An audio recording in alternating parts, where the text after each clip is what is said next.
Well, union members back Trump, and there's a reason for that. Trump's economic message is starkly different from Biden's. Rather than driving a wedge between middle class and the rich, Trump believes all the socioeconomic classes can be on the same team.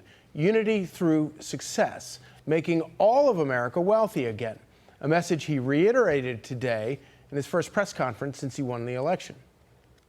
I'll keep my promise to pass historic tax cuts for families, workers, and businesses that create jobs in America. Any business that invests $1 billion or more in the United States will be eligible for fully expedited permits and approvals, including environmental approvals from the federal government. These policies will help us rapidly defeat inflation, create millions of new jobs, and put money in the pockets of the hardworking families of our country. Joining us now, former Council of Economic Advisors Acting Chair Tomas Philipson. It's great to have you here. And what I find so interesting about Joe Biden's message is that as a president, when he was campaigning and when he was in office, he said he was there to help the middle class, but he actually did everything to destroy them. Inflation hurt the middle class the most. Wall Street fat cats were paying their bills and not, even feeling the slightest pinch of it. He killed the auto industry with his green agenda, manufacturing jobs that he claims that they created and were going to help that class. They actually deteriorated. And so ultimately, this was the best gaslighting game I have ever seen. And he's still playing these cards. It actually was former President Trump and President-elect Trump who is really there for the middle class, and they voted for him. Yeah, if you look what happened under Trump, it was kind of remarkable. If you're a social justice warrior, you should definitely be pro-Trump, essentially. I mean, inequality declined under Trump, both in income and wealth. In wealth, because housing is such a big deal for poor people in terms of their wealth, and housing went through the roof. In income, we saw, poverty decline with falling welfare rolls. Medicaid fell, SNAP fell, food stamp, cash assistance fell.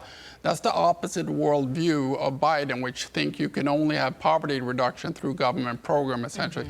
Obviously, the poor did really well under Trump in terms of real wage growth, and they actually did better than the rich. So the inequality compressed on both fronts. So if you forward the Democrats' objectives, it's pretty clear here who sort of delivered on those objectives. Trump's a better Democrat than Democrats are. Yeah. It's kind of interesting. And, of course, his tax cuts, which Democrats try to demagogue all that they can, actually had the same effect in terms of very, very much helping those groups Democrats claim to help the most. But it's kind of interesting with the unions. It seems like, for the longest time, unions have sort of been pitted union workers versus companies.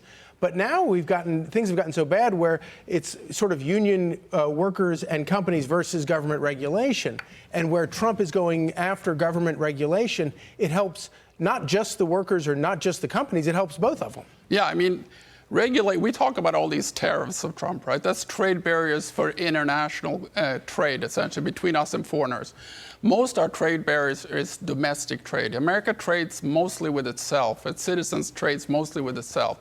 These regulatory cuts are key for breaking down those trade barriers. And also taxes, obviously, are big domestic trade barriers. And when you do that, obviously, both workers and companies do better. This zero-sum view that the Democrats have is so bizarre that if you make things business-friendly, that's going to hurt workers somehow. It's the exact opposite.